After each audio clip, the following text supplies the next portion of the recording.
इश्क तेरे दे दौलत लभे तोला होवे मासा होवे शावां दा भी दिल करदा है उत्थे हथ विच कासा होवे। अस्सलाम वालेकुम सज्जनों बेलियो मित्रों की हाल चाल है। मैं तुहाडा दोस्त मुहम्मद अली खिजर ते तुसीं वेखदे पिओ अपना चैनल पंजाबी वसेब। अज एक बड़ी जरूरी ते बड़ी हैरत अंगेज गल मैं तुहाडे नाल शेयर करनी है। तुसीं वीडियो नूं एंड तक वेखिया ताकि पूरी गलबात तुहाडी समझ च आवे। जी प्यारे नाजरीन, सोशल मीडिया ते खबर बड़ी गर्दश कर रही है, शायद तुसां भी सुनी होसी, लेकिन वो खबर तुहाडे तक पहुँचावन तो पहले मैं अपने करीम अल्लाह की बारगाह दे विच इस्तगफार करना कि कोई मेरे मुँह चो ऐसा जुमला ना निकल जाए जिहड़ा तुहाडे ते मेरे प्यारे नबी सल्लल्लाहु अलैहि वसल्लम दे शान दे शैना शान ना होवे। ते अल्लाह बाग की बारगाह दे अगू मैं इस्तगफार करदा।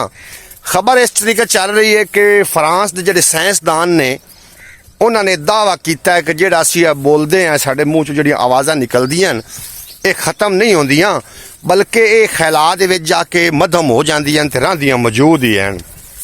हुण उन्होंने की दावा किया है? दावा ये कर रहे हैं कि असीं उत्थों कुछ आवाज़ां लै लईआं ने जिहड़ियां कि नबी रहमत सल्लल्लाहु अलैहि वसल्लम ने हजतुल विदा दे मौके ते जिहड़ा खुतबा इरशाद फरमाया भी वो असीं रिकॉर्ड करके लोगों तक नशर करना चाह रहे हैं।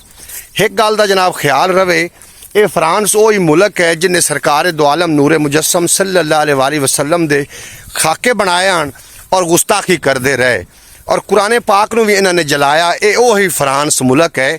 इन्होंने अचानक ये ख्याल किवें आ गया कि सानू जिहड़ा खला दे विच आवाज़ां ने उन्होंने रिकॉर्ड करके लोगों तक नशर करना चाहिए है।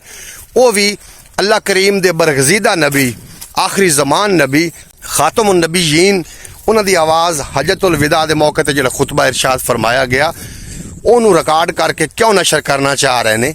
अंग्रेज़ इस गल ते बड़ा हैरान है कि भले मुसलमान नमाज तो सुस्ती कर सकते हैं, रोज़े लू सुस्ती कर सकते हैं, लेकिन जिहड़े इन्हां दे दिल दे अंदर इश्क मुस्तफा दी शमा रोशन है ना उन्होंने नहीं बुझाया जा सकता।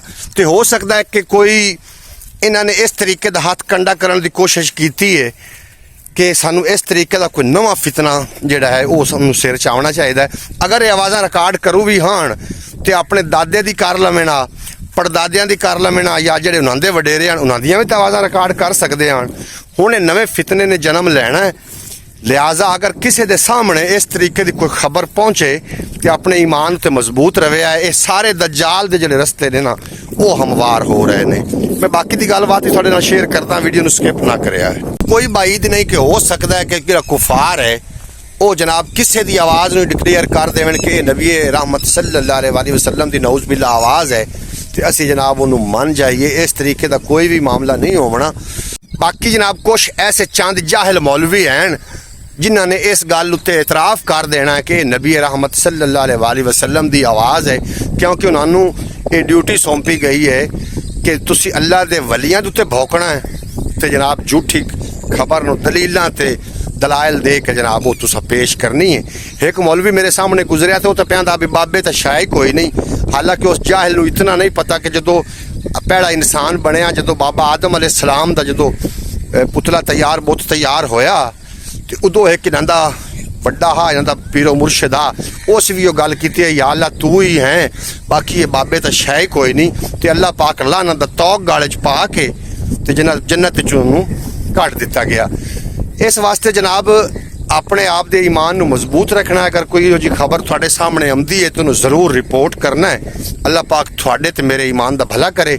खुश रहो, राजी रहो, तो हो सके तो चैनल नूं सबसक्राइब करके बैल नोटिफिकेशन जरूर प्रेस कर लवे है।